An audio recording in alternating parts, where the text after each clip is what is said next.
സുജാത ചേച്ചി ഇത്തിരി പഞ്ചസാര തരുവോ? പഞ്ചസാര ഒന്നും ഇവിടെ ഇല്ല, ഇവിടെ തീർന്നിരിക്കും. പഞ്ചസാര ഇവിടെ ഉണ്ടടി. ഞാൻ രാവിലെ പോയി മേടിച്ചതല്ലേ, അമ്മച്ചി മറന്നു പോയിട്ടാ. ഞാൻ എടുത്തിട്ട് വരാം.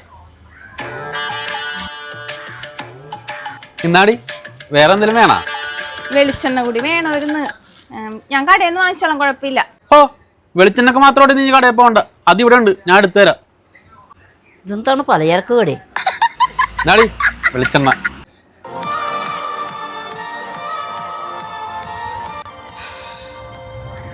അമ്മ എന്താ അവള് വന്ന് ചോദിച്ചിട്ട് കൊടുക്കാഞ്ഞത്? അവളൊരു പാവല്ലേ. പാവോടെന്നാ ഞാനും വിചാരിച്ചത്. നിനക്ക് ഇഷ്ടമാണെന്ന് പറയാം. അത് വിചാരിച്ച് ഞാൻ ചെന്ന് വീട്ടിൽ ചെന്ന് ആലോചിച്ചപ്പോ അവർക്ക് സന്തോഷമായി. അപ്പൊ അവളിങ്ങാട് ഇറങ്ങി വന്നേച്ചും ചോദിക്കേനെ, നാണമില്ലതല്ലേ എന്നാ പൊട്ടന് വേണ്ടി കല്യാണം ആലോചിക്കാൻ. അവള് പൊട്ടനാണെന്ന് പറഞ്ഞപ്പോ എനിക്ക് വിശ്വാസമായില്ല. ഇപ്പൊ എനിക്ക് മനസ്സിലായി. ഇത്തിരി പഞ്ചസാര ചോദിച്ചു വന്നവർക്ക് 2 കിലോ പഞ്ചസാരയും കൊടുത്ത്, ചോദിക്കാതെ തന്നെ 1/2 കിലോ വെളിച്ചെണ്ണയും കൊടുത്ത്. ഇപ്പൊ നീ ഒറിജിനൽ പൊട്ടനായി.